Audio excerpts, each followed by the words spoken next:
Have you ever felt like your life is moving too fast? Like everyone around you is expecting something from you and you don't even know who you are anymore? You feel drained, overwhelmed, and lost in the noise of expectations.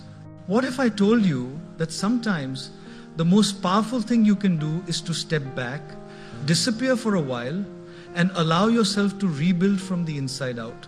Today, we are going to solve a problem that millions silently struggle with, the problem of losing oneself in the chaos of life. This is not about running away. This is about taking a deliberate pause to heal, reflect, and reconstruct the person you truly want to become. In the rush of our daily lives, we rarely stop to consider the impact of constant noise, constant social interactions, and continuous obligations. Imagine living every day as if you were in a crowded room, the volume of everyone else's voices never dropping, their opinions, demands, and expectations constantly pressing in on you. At first, you might adapt, you may even convince yourself that you are handling it well, but over time, the constant influx of external energy drains your own internal energy. Your true self becomes buried beneath layers of what others want you to be. This is why disappearance is not just a luxury, it is a necessity. Disappearance is not about abandoning responsibilities or running away from life's challenges. It is a conscious choice to step back from the distractions that cloud your judgment and prevent your growth.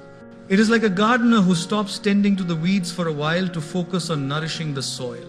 Without this pause, your life continues to grow, but in directions chosen by others, shaped by noise, and guided by circumstance rather than intention. When you disappear, even briefly, you create a sacred space where you can breathe, think, and reconnect with the essence of who you are. Many of us resist disappearance because it feels unnatural. We fear being judged, or we think stepping back equals weakness. But real strength is found in courageously taking time away, in choosing solitude to rediscover the core of your being. This disappearance is about detachment from external validation. It is about being comfortable with your own company, knowing that growth cannot thrive in constant comparison or distraction. Consider the life of someone who suddenly stops trying to please everyone. At first, there is discomfort. Friends might notice, family might ask questions, colleagues may misunderstand. But beneath the initial unease lies a quiet, transformative power. Disappearance allows you to evaluate your relationships, your habits, and your priorities without external interference. You begin to see what truly matters, what drains you, and what nourishes your soul. You realize that not every voice needs to be heard, and not every expectation needs to be met. Disappearance also gives your mind the chance to rest and reset. Creativity, clarity, and inspiration cannot flourish in the chaos of constant activity. By stepping away, you give your brain the necessary space to process experiences, to reflect on lessons learned, and to imagine possibilities that were invisible when you were entangled in endless obligations. You might begin journaling, meditating, or simply sitting in silence. These simple practices, done consistently during your disappearance, act like a mirror, reflecting the truths you often ignore in the rush of life. Ultimately, disappearance is not about hiding, it is about reclaiming yourself. It is a strategic retreat that prepares you to return stronger, more aligned, and deeply connected to your purpose. It allows you to separate your identity from the chaos, to recognize the distinction between who you are and the roles you play. When you embrace disappearance, you are planting the seeds for a profound transformation. It is the first step toward rebuilding yourself on your own terms, not on the terms imposed by society, friends, or even family. Once you have embraced disappearance, the next crucial step is turning inward. Facing your inner self is often the most challenging part of this journey because it demands honesty, courage, and the willingness to confront aspects of yourself that you have long avoided. In our busy lives, we are constantly distracted by external stimuli, social media, work, relationships, responsibilities, so much so that we rarely have a quiet moment to meet ourselves. But when you step away, a mirror appears not in the reflection of glass, but in the reflection of your thoughts, emotions, and actions. Facing yourself means asking difficult questions. Who am I when no one is watching? What are my fears, my insecurities, my regrets? What patterns in my life keep repeating, and why? These questions are uncomfortable because they pierce the protective walls we have built around our ego. Most people avoid this because self-examination can feel like opening a wound, exposing vulnerabilities that society teaches us to hide. Yet, it is precisely in this confrontation that transformation begins. The mind, when undistracted, becomes a powerful tool of clarity and insight. Consider the metaphor of a sculptor. You cannot create a masterpiece without first stripping away the unnecessary material from a block of stone. Similarly, facing your inner self allows you to chisel away the layers of pretense, distraction, and self-deception. You start seeing the habits, beliefs, and relationships that no longer serve your growth. Perhaps you realize that you have been living to meet other people's expectations rather than your own dreams. Perhaps you recognize the negative self-talk that quietly sabotages your confidence. In these moments, the discomfort is not a sign to stop. It is a sign that you are confronting truths essential for your evolution. Facing your inner self also brings emotional clarity. Often, we accumulate unresolved feelings, resentment, guilt, fear, or anger that cloud our judgment and limit our potential. By being alone with yourself, you allow these emotions to surface. The goal is not to judge them, but to understand them. When you acknowledge these emotions, you reclaim control over them. You learn to respond thoughtfully rather than react impulsively. You learn that emotional awareness is not weakness, but a cornerstone of strength. Another vital aspect of this keynote is confronting your dreams and desires. In the noise of life, your true aspirations often get buried beneath shoulds and obligations. When you disappear, you create space to identify what excites you, what purpose drives you, and what legacy you want to leave behind. It is a moment of profound self-alignment where your inner compass can finally recalibrate without interference from societal pressure or fleeting opinions. It is natural to feel fear during this process. Some fears will be rational, others irrational. Some may relate to the unknown, while others may stem from insecurities you have carried for years. But fear is not a signal to retreat. It is a signal to go deeper. Every confrontation with your inner self strengthens your resilience, hones your self-awareness, and lays the groundwork for a life built on authenticity. Ultimately, facing your inner self is about reclaiming your narrative. It is about understanding who you are at your core, separating your identity from external influences, and preparing the foundation for the person you are meant to become. This is the stage where your disappearance becomes not an escape, but a purposeful journey inward, one that will allow you to rebuild yourself with clarity, wisdom, and intention. After facing your inner self, you begin to realize something profound. Much of what you believed defined you. Your habits, relationships, roles, and even beliefs may no longer serve the person you are becoming. Shedding your old identity is a courageous and essential step in the process of rebuilding yourself.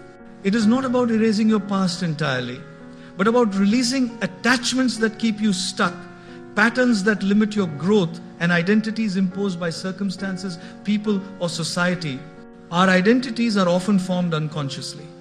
We absorb expectations from family, friends, teachers, and society without questioning if they align with our true self. Over time, these external influences create a mask, a version of ourselves designed to be accepted or praised rather than authentic. The problem is that wearing this mask feels safe but it comes at a cost. You gradually lose touch with who you really are. The mask may gain recognition from the outside world, but inside, it breeds dissatisfaction, confusion, and restlessness. Shedding the old identity begins with awareness. You start noticing the areas of your life where you are acting out of habit or obligation rather than desire or conviction. Maybe you pursue a career because it's expected, or maintain friendships out of guilt rather than connection. Maybe your reactions are dictated by fear of judgment, and your choices are limited by old beliefs that no longer hold meaning. Recognition is the first step. The next is release.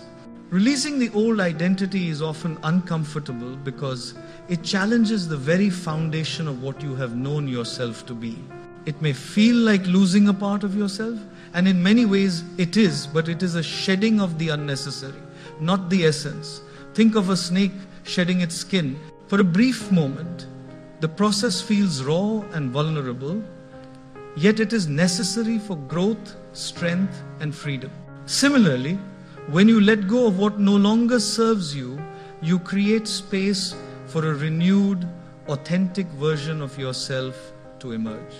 One of the most critical parts of this process is letting go of external validation. Often, our old identities are reinforced by the approval of others. We conform, adapt, and perform to fit expectations. Shedding the old identity requires stepping out of that cycle.